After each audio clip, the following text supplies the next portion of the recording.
Aces dominate as Caitlin Clark's season officially ends.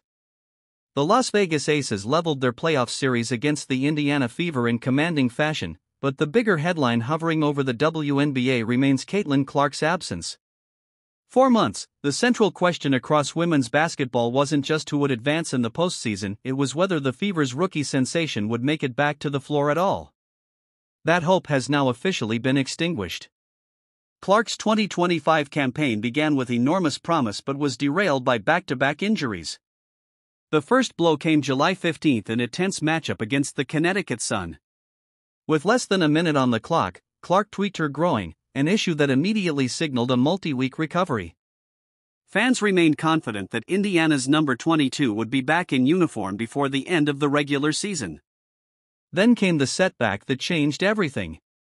On August 7, during rehab, Clark rolled her ankle, a cruel twist that stalled her progress and cast doubt over the rest of her year. As August melted into September with no updates on her return, optimism began fading.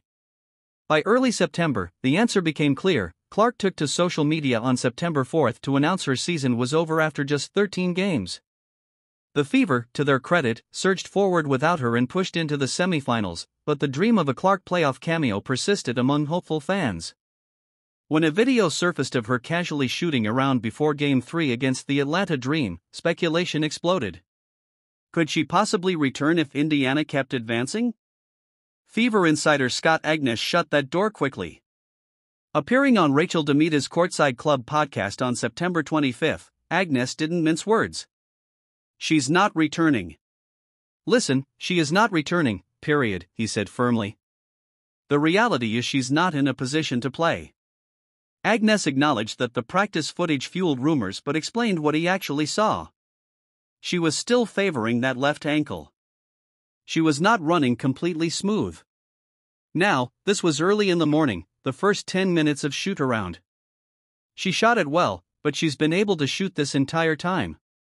In other words, appearances can be deceiving. Clark's jumper never left her, but game-level movement is another matter entirely. The video sparked hope, but insiders who have watched closely know the difference between light drills and playoff-ready fitness. For fans, the news is hard to swallow.